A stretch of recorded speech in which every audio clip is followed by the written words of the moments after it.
Welcome back. An exhibition bringing together the work of 54 African artists, one from each country, is touring the continent after debuting at COP21 in Paris.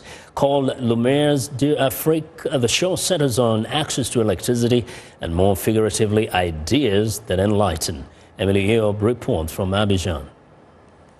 It is a first in the history of modern art, African artists from every country on the continent getting together to reflect on a common single theme, Lights of Africa.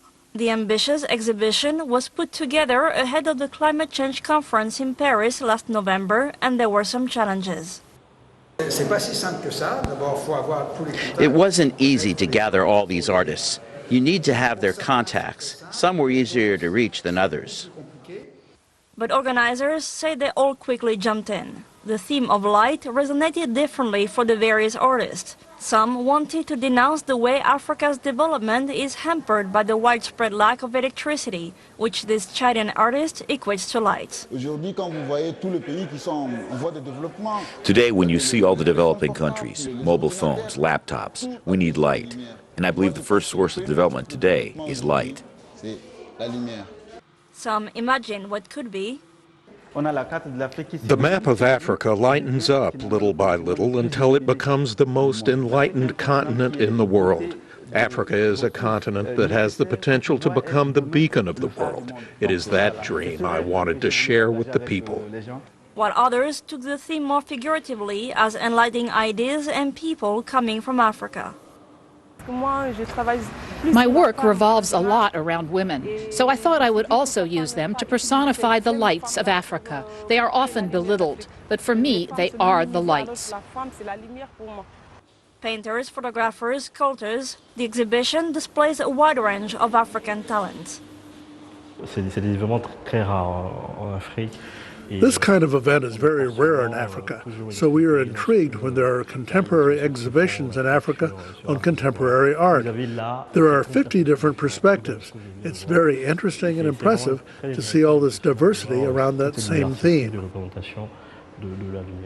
The exhibition will be in Abidjan until June before touring in Europe and on the African continent in Senegal, South Africa and Ethiopia. Emily Eob for VOA News in Abidjan. Now to a story that both warms and chills the heart. A young Afghan boy recently received autographed jerseys and a football from his soccer hero Lionel Messi. The culmination of a dream for the child. But now his family has fled his country due to safety concerns after receiving threats from the Taliban.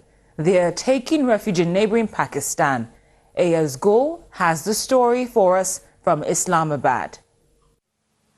To 5-year-old Murtaza Ahmadi, international soccer star Lionel Messi is a hero. I love Messi. I'm thankful to him and I want to meet him. The boy captivated hearts in January after he was photographed wearing a plastic bag as an improvised Argentinian jersey. It had Messi's number in the bag.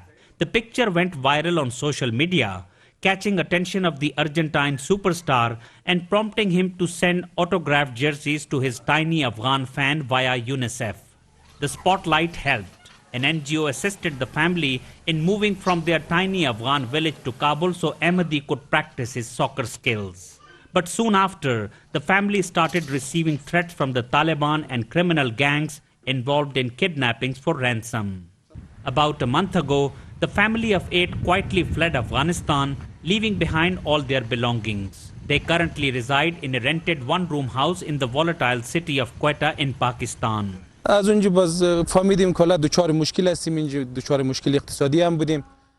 Under extremely difficult circumstances, I was forced to get a visa from the Pakistani embassy.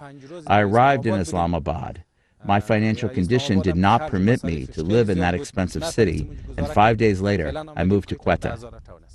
But the 5-year-old boy has not given up practicing soccer in exile. Occasionally, Ahmadi's uncle takes him to a nearby field to play soccer with his family members. The UN Refugee Agency is trying to get the family registered as legal refugees. Ayaz Gul for VOA News, Islamabad. Well, and that's our show for today. Before we go, a reminder that you can find breaking world news around the clock.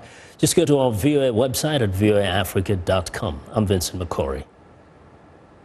And I'm Cynthia Are. Be sure to drop in on our website too, channelstv.com, for all our news and program information whenever you need it. Thanks for watching and enjoy the rest of your day.